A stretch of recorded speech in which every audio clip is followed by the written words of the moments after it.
शिवसैनिक बांधवांनो आणि भगिनींनो, मला वाटतं बऱ्याच दिवसानंतर या विभागामध्ये आपण चाललो. दमलात काय? चालणार ना? कारण आता नुसतं आपलं हे शिवराय संचलन शक्तीचं दर्शन म्हणा, भक्तीचं दर्शन म्हणा, काही म्हणा. सुरुवातीला मी ठरवलं होतं की हुतात्मा चौकापर्यंत जायचं, त्या हुतात्म्याला अभिवादन करायचं. पण त्याच्यानंतर जो काही जोश तुमचा पाहिला, मी थांबूच शकलो नाही. फक्त एक, हुतात्म्यांना अभिवादन करत असताना मला माहित नाही आपल्या मनात ते भाव आले की नाहीत, भावना आल्या की नाही, पण माझ्या मनात नक्की आल्या. मला असं वाटलं की कोणतरी आपल्याला विचारतंय की अरे आम्ही रक्त सांडून ही मुंबई मिळवून दिली तुम्हाला. 105 हुतात्मे झाले असे म्हणतात.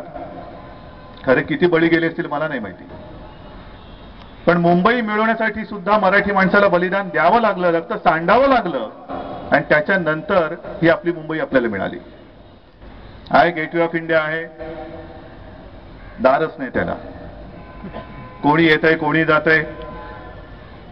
पण विशेष म्हणजे आज या निमित्ताने आपण दाखवून दिले की हे गेटवे ऑफ इंडिया जरी असलं,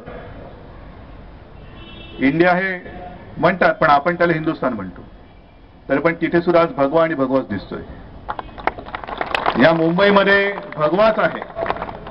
आणि आज जे काही चाललेलो आहोत आपण, ते नुसतंच संध्याकाळचा फेरफटका मारायला चाललेलो नाही. या निमित्ताने आपण हे दाखवून दिलेलं आहे की मराठी माणसांवरती आणि हिंदूंवरती जर का अन्याय झाला तर शिवसेना रस्त्यावरती उतरल्याशिवाय राहणार नाही. फक्त डिवचण्याचा कोणी प्रयत्न करू नका. मगाशी मी ओझरचा उल्लेख केला, आणखीन बरंच काही बोलायचं आहे, पण सगळ्या गोष्टी आज बोलणार नाही, कारण परवा पुन्हा आपण भेटतोय. तुम्ही म्हणाल रोज याचं याला भेटायचं आणि तेच तेच ऐकायचं, काल बोललाय ना, परत कशाला जा. तसं नाही. ह्या काही गोष्टी आपल्या, आणि ह्या आपणच करू शकतो, बाकी एरा गबळाचं हे काम नाहीये. 27 तारखेला सुद्धा जो आपण मराठी भाषा दिन साजरा करतो आहे, तिथे सुद्धा हा जल्लोष. मगाशी संजय राऊत तुम्ही बोललात, हा सुवर्ण महोत्सवी वर्ष आहे. 1 मे ते जे मगाशी हुतात्मा स्मारक आपण पाहिलं, त्याला 50 वर्ष पूर्ण होत आहेत त्या हुतात्म्याला. आणि मग ते जर का आपल्याला विचारत असतील की आम्ही रक्त सांडून तुम्हाला ही मुंबई मिळवून दिली, ही मुंबई जपण्यासाठी पुन्हा एकदा जे काही कारस्थान होत आहे की महाराष्ट्रापासून, मराठी माणसापासून मुंबई तोडायची, महाराष्ट्राचे तुकडे करायचे,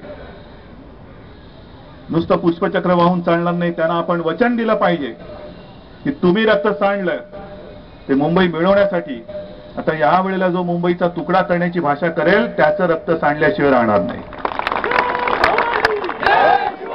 आणि म्हणून परवाचा मराठी भाषा दिन शिवसेना जल्लोषात साजरा करणार. येता 1 मे महाराष्ट्राचा, संयुक्त महाराष्ट्राचा सुवर्ण महोत्सवी दिन शिवसेना अभूतपूर्व जल्लोषामध्ये संपूर्ण, केवळ मुंबईच नव्हे तर संपूर्ण महाराष्ट्रामध्ये साजरा करणार आणि करणारच.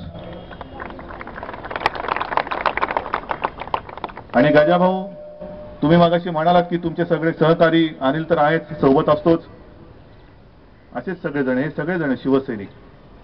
खरं म्हणजे शिवसैनिकाला आभाराची गरज नसते. त्याच्या पाठीवरती फक्त एक कौतुकाची थाप मारली ना, तरी त्याच्या अंगामध्ये हजार नव्हे, लाखो, हत्तीचंच नव्हे तर सिंहाचा बळ येतो. आणि आता हा शिवसैनिक, शिवसेना प्रमुखाने माझ्यासोबत जोडून दिलेला आहे. मला तर खात्रीच आहे की आजपर्यंत शिवसेनेची ताकद आजमावणारे येऊन गेले, पण आजमावायची असेल तर आजमावून बघा. शिवसेनेचा वाघ एकदा जर का उसळला तर समोरच्याला झोपवल्याशिवाय तो शांत बसणार. आणि म्हणून आपल्याला सगळ्यांना मी हेच सांगतोय की आपल्या मनातली ही आग आणि ही जाग ही अशीच कायम ठेवा. नुसते समारंभ आपण करत नाही आहोत, तर त्याच्या मागच्या भावना ह्या सुद्धा महत्वाच्या आहेत. आणि आज आपण सगळेजण आलात, तुम्हाला लाख लाख धन्यवाद देतो आहे. परवा पुन्हा भेटू, त्याही वेळेला मी बोलेन. आणि पुन्हा एकदा सांगतो, ज्या ज्या वेळेला गजाभाऊ तुम्ही मराठी माणसाच्या न्याय हक्कासाठी एखादं आंदोलन कराल आणि मला हाक माराल, संपूर्ण शिवसेना ताकदीने तुमच्या पाठीमागे उभी केल्याशिवाय मी राहणार नाही, एवढंच वचन देतो, शुभेच्छा देतो. जय हिंद, जय महाराष्ट्र.